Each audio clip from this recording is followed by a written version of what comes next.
¿Qué tal? Dios me los bendiga, un gusto saludarlos de nuevo. Estamos aquí en nuestra lectura del deseado de todas las gentes, el capítulo 46, la transfiguración. Dios pueda bendecirte y te invito en que veas, al mirar este video, puedas compartirlo con otras personas. Vamos a orar para pedir la bendición de nuestro Dios. Eterno buen Padre que estás en el cielo, te doy gracias esta mañana porque nos das la oportunidad de leer y meditar en este acontecimiento de tu vida que fue de bendición para los discípulos y también para nosotros hoy. En Jesús, amén. Muy buenos días, queridos amigos. Espero que puedan estar disfrutando y puedan disfrutar de este capítulo que por lo general es un capítulo que a veces podemos pasar por alto en el estudio de la Biblia, pero que trata un tema muy importante, la transfiguración de Cristo Jesús. Vamos, y un saludo especial para mi mami, para Imelda Ávila y Joel Pelcastre. La noche se estaba acercando cuando Jesús llamó a su lado a 3 de sus discípulos, a Pedro, a Santiago y a Juan, y los condujo a través de los campos y por una senda escarpada hasta una montaña solitaria. El Salvador y sus discípulos habían pasado el día viajando y enseñando, y la ascensión hacia la montaña aumentaba su cansancio. Cristo había aliviado a muchos dolientes de sus sufrimientos mentales y corporales. Había hecho pasar los impulsos de la vida por cuerpos debilitados, pero también él estaba vestido de humanidad y juntamente con sus discípulos se sentía cansado por la ascensión a esa montaña. La luz del sol poniente todavía se demoraba en la cumbre montañosa y doraba con sus rayos de gloria y desvaneciéndose sobre el sendero que recorrían. Pero pronto la luz desapareció, tanto de las colinas como de los valles, y el sol se hundió bajo el horizonte occidental, y los viajeros solitarios quedaron envueltos en la oscuridad de la noche. La lobreguez de cuanto los rodeaba parecía estar en armonía con sus vidas pesarosas, en derredor de los cuales se congregaban y espesas nubes nocturnas. Los discípulos no se atrevían a preguntarle a Cristo a dónde iba ni con qué fin. Con frecuencia, él había pasado noches enteras orando en las montañas. Aquel cuya mano había formado los montes y los valles se encontraba en casa con la naturaleza y disfrutaba su quietud. Los discípulos siguieron a Cristo a donde los llevaba, aunque preguntándose por qué su maestro los conducía a esa penosa ascensión cuando ya estaban cansados y cuando él también necesitaba reposo. Finalmente, Cristo les dice que no han de ir más lejos. Apartándose un poco de ellos, el varón de dolores derrama sus súplicas con fuerte clamor y lágrimas. Implora fuerzas para soportar la prueba en favor de la humanidad. Él mismo debe establecer una comunicación con el Omnipotente, porque únicamente así puede contemplar el futuro. Y Jesús vuelca los anhelos de su corazón en favor de sus discípulos, para que en la hora del poder de las tinieblas la fe no les falle. El rocío pesa sobre su cuerpo postrado, pero él no le presta atención a esto. Las espesas sombras de la noche lo rodean, pero él no considera su lobreguez. Y así las horas pasan lentamente. Al principio, los discípulos unen sus oraciones a las suyas con sincera devoción, pero después de un tiempo los vence el cansancio, y a pesar de que tratan de sostener su interés en la escena, se duermen. Jesús les ha hablado de sus sufrimientos, les trajo consigo esta noche para que pudiesen orar con él. Aún ahora está él orando por ellos. El Salvador ha visto la tristeza real de sus discípulos y ha deseado aliviar su pesar, dándoles seguridad de que su fe no ha sido inútil.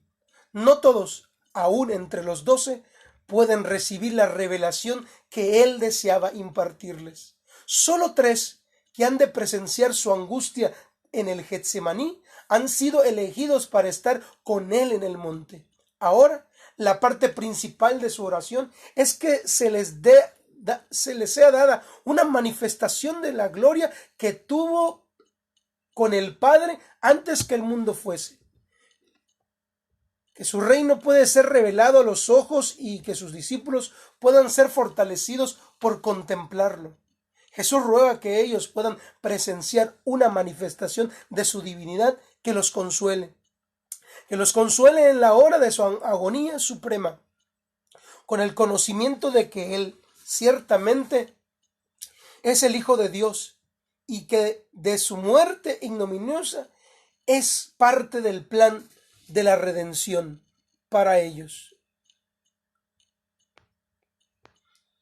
Su oración es oída, y mientras está postrado humildemente sobre el suelo pedregoso, los cielos se abren de repente, las áureas puertas del cielo de Dios se abren de par en par y una radiación santa desciende sobre el monte, rodeado la figura del Salvador. Su divinidad interna refulge a través de su humanidad y va al encuentro de la gloria que viene de lo alto. Levantándose de su posición postrada, Cristo se destaca con su majestad divina. Ha desaparecido la agonía de su alma, ahora su rostro brilla como el sol y sus vestiduras son blancas como la luz. Estoy leyendo el capítulo La Transfiguración del deseado de todas las gentes. Te invito, querido amigo, que hagas un grupo y que puedas compartir esta lectura o que lo compartas en tu muro para que otros lo vean. Sigo leyendo en la página 389. Los discípulos, despertándose, observan los raudales de gloria que iluminan el monte. Con temor y asombro contemplan el cuerpo radiante de su maestro, y al ser habilitados para soportar la luz maravillosa, ven que Jesús no está solo. Al lado de él hay dos seres celestiales que conversan íntimamente con él. Son Moisés, quien había hablado sobre el Sinaí con Dios, y Elías, a quien se le concedió el alto privilegio otorgado tan solo a otros de los hijos de Adán, que jamás estarían bajo el poder de la muerte. 15 siglos antes, sobre el monte Pisga, Moisés había contemplado la tierra prometida, pero a causa de su pecado en Meriba, no le fue dado entrar en ella. No le tocó el gozo de conducir a las huestes de Israel a la herencia de sus padres. Su ferviente súplica, pase yo, te ruego, y ve aquella tierra buena que está más allá del Jordán, aquel buen monte y el Líbano, le fue denegada a Moisés. La esperanza que durante 40 años había iluminado las tinieblas de su peregrinación por el desierto debió frustrarse. Una tumba en el desierto fue el fin de esos años de trabajo y pesada congoja de su corazón. Pero aquel que es poderoso para hacer todas las cosas mucho más abundantes de lo que pedimos o entendemos, había contestado en esta medida la oración de su siervo Moisés. Moisés pasó bajo el dominio de la muerte, pero no permaneció en la tumba. Cristo mismo le devolvió la vida. Satanás, el tentador, había reclamado su cuerpo de Moisés por causa de su pecado, pero Cristo, el Salvador, lo sacó del sepulcro. En el monte de la Transfiguración, Moisés atestiguaba la victoria de Cristo sobre el pecado y la muerte. Moisés representaba a quienes saldrían del sepulcro en la resurrección de los justos. Elías, que había sido trasladado al cielo sin ver la muerte, representa a los que estarán vivos en la tierra cuando Cristo venga por segunda vez, quienes serán transformados en un momento, en un abrir y cerrar de ojos, a la final trompeta, cuando esto mortal sea vestido de inmortalidad y esto corruptible se vista de incorrupción. Jesús está vestido por la luz del cielo, como aparecerá cuando venga por segunda vez, sin relación con el pecado, para salvar. Porque vendrá en la gloria de su Padre con los santos ángeles. La promesa del Salvador a sus discípulos se cumplió. Sobre el monte, el futuro reino de gloria fue representado en miniatura. Cristo el Rey, Moisés el representante de los santos resucitados y Elías de los que serán trasladados. Los discípulos aún no comprenden la escena, pero se regocijan de que el paciente maestro, el manso y humilde, que ha peregrinado de acá para allá como extranjero sin ayuda, ha sido honrado por los favores del cielo.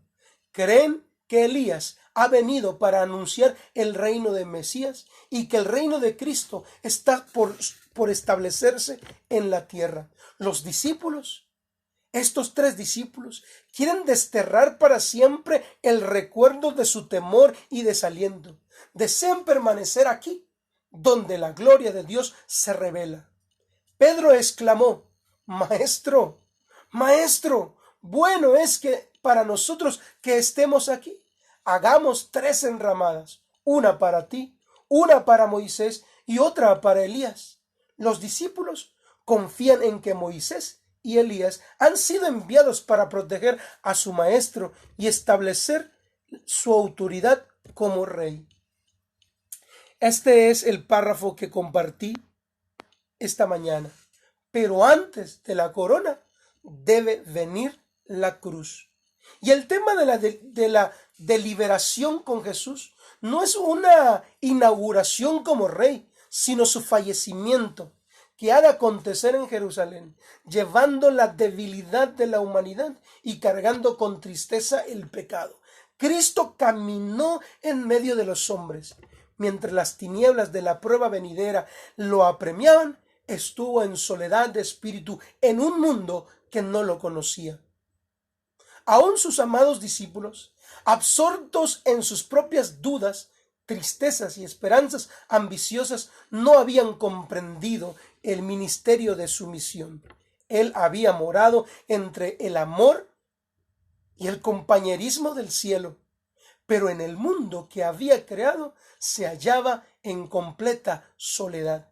Ahora el cielo había enviado a sus mensajeros a Jesús.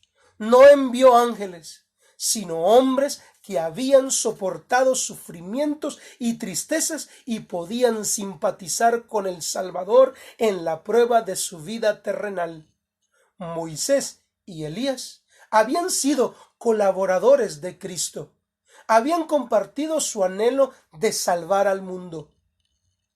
Moisés había rogado por Israel que perdones ahora su pecado, y si no, ráeme de tu libro que has escrito.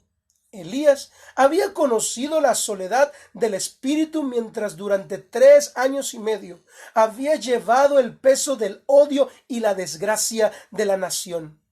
Elías había estado solo de parte de Dios sobre el monte Carmelo. Solo había huido al desierto con angustia y desesperación. Estos hombres escogidos antes que cualquier ángel que rodease el trono, habían venido para conversar con Jesús acerca de las escenas de sus sufrimientos y para consolarlo con la seguridad y la simpatía misma del cielo.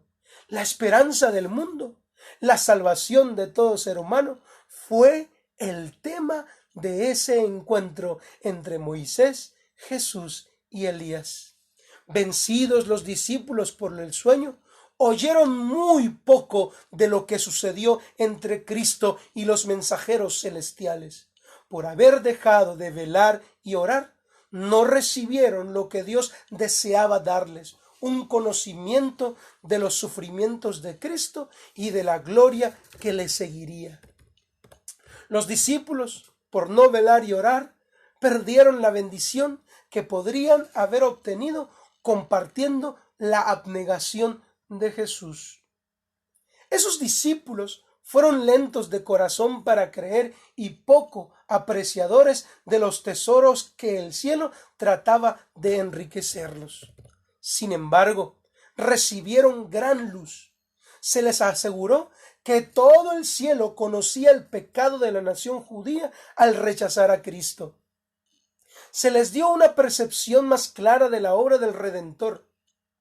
Vieron los discípulos con sus ojos y oyeron con sus oídos cosas que estaban más allá de la comprensión humana.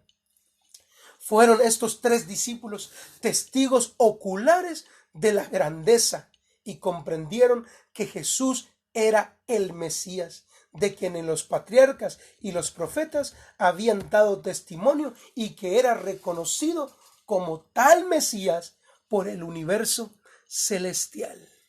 ¿Qué les parece? Compártame su apreciación de esta declaración y de esta historia.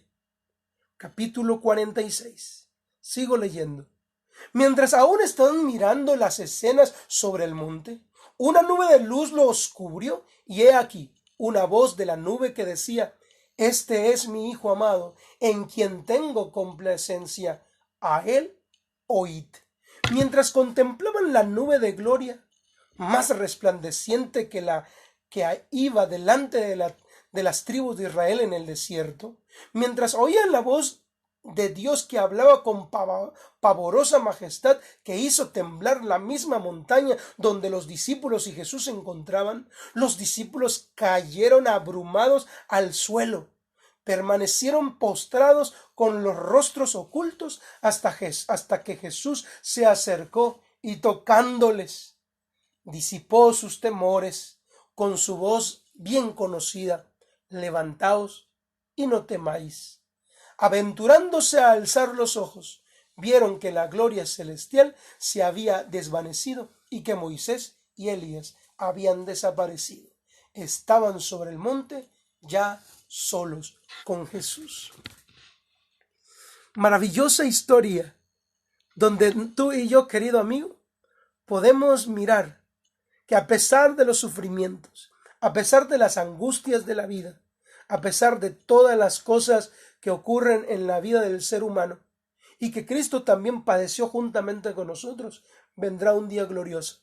Vendrá con seguridad ese día de gloria, ese día de bendición en que nos reuniremos con los santos del pasado y con los que se hayan mantenido firmes hasta la venida de Cristo el Rey. ¿Saben? Estoy muy contento de que el Señor nos deja estas enseñanzas, porque alientan nuestra fe a seguir luchando, a seguir en la batalla de la fe que es entregarle a Jesús todo lo que somos, nuestras tristezas, también nuestras alegrías, nuestros dolores, nuestras preocupaciones, también nuestros gozos, todo dárselo al Señor. Él sabe en qué momento nos levantará y nos dirá: no temas. Dios pueda bendecirte, querido amigo, y que tú quieras seguir buscando su presencia. Te invito de todo corazón a compartir este video y que otros puedan saber de las bondades de Cristo y de su Evangelio. Te mando un fuerte abrazo, un beso, que el Señor me los bendiga y que podamos nosotros estar disfrutando aún a pesar de todas las cosas.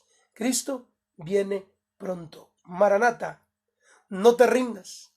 Saludos. Nos vemos mañana en el capítulo 47.